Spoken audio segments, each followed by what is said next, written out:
Bonjour à toi et bienvenue pour cette météo canalisation énergétique.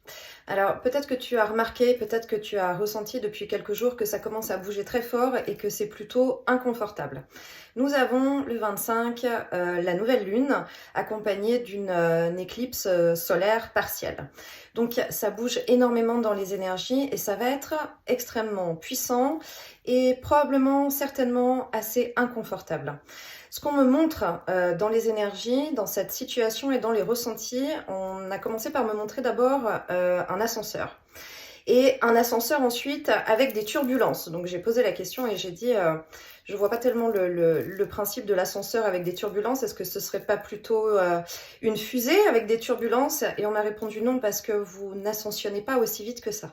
D'accord, donc petite remise en place. Donc c'est un ascenseur et en fait ce qu'on me montre c'est que dans le ressenti énergétique et ce qui va se passer, en fait, on est dans un ascenseur et il y a des turbulences dans cet ascenseur et on me montre des rambardes où on est en train de se cramponner avec l'ascenseur parce que ça bouge. Donc ça me fait penser aussi aux turbulences quand on est dans l'avion. Un petit peu de turbulence, ça va encore. Et quand il y a des fortes turbulences, on n'est pas très bien. Et surtout, on comprend pas trop ce qui se passe. Disons qu'on est plus en train de se cramponner et on cherche pas trop à réfléchir. C'est un petit peu ce qui va se passer. Par contre, ça va s'étaler jusqu'à la prochaine pleine lune. Donc ce qu'on me montre, c'est comme si sur cette ligne de temps, il y avait un curseur et qu'en fonction de chacun, d'un point de vue énergétique et de ce qui se passe dans notre vie et où on se situe, il va y avoir un pic de 3-4 jours, mais qui peut avoir déjà eu lieu, qui peut avoir lieu au moment précis entre le 25, 26, 27 octobre, ou alors qui peut se déplacer et être plus tard. Pourquoi ? Parce qu'il va falloir qu'il y ait de la place et qu'on soit disponible pour avoir ce ressenti plutôt inconfortable. Donc ça sera pas tout le monde en même temps. Remarquez, c'est mieux parce que si on était tous dans le même temps en même temps, ça deviendrait peut-être un petit peu compliqué. Donc ça va être un petit peu décalé en fonction de chacun. Ce qui veut dire que en fonction de son ressenti, on pourra déjà mettre des mots dessus pour se dire voilà, c'est les énergies et voilà ce qui se passe. Ensuite, avec cette cage d'ascenseur où on s'accroche, ce qu'on me montre, c'est que c'est comme si il y avait du sable dans les parois, du sable sur les côtés, et qu'avec ces mouvements, le sable va pouvoir petit à petit sortir et descendre.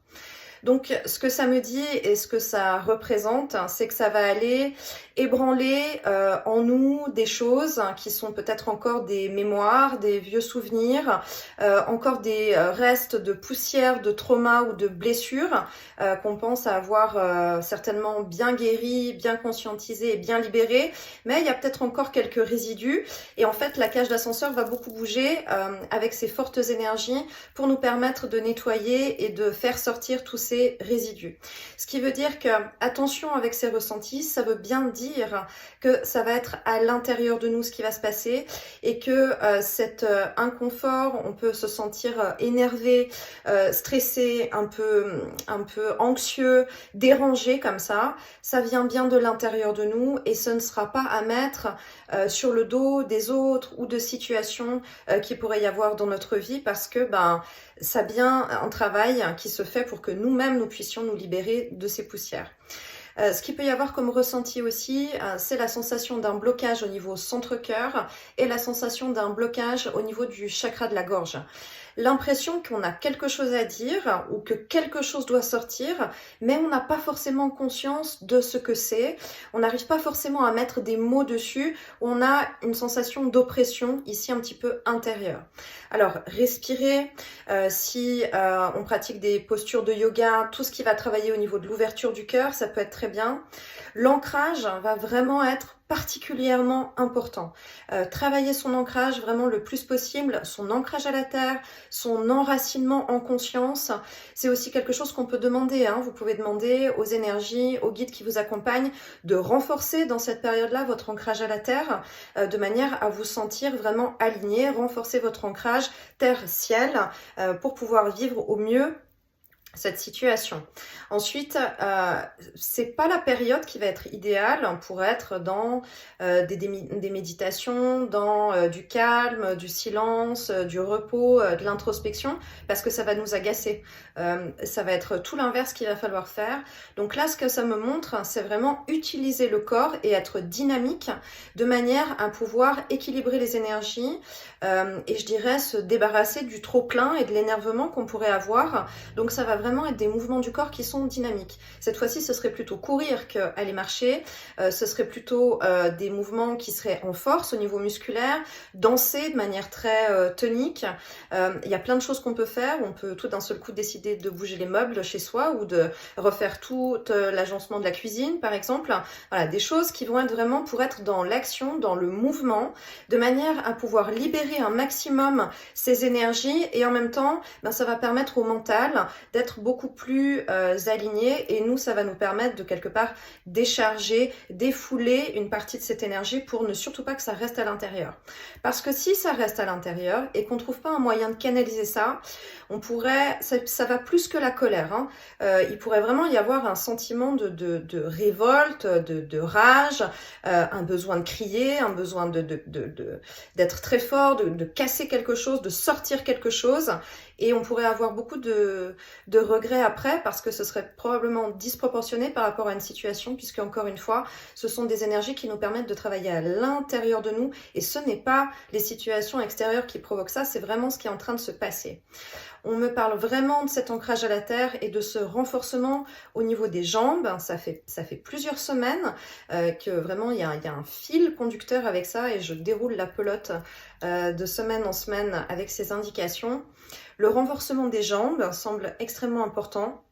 Se remettre au sport pour les jambes. Il y a quelque chose de l'ordre d'être prêt à accueillir, d'être prêt à supporter des énergies, à supporter des mouvements.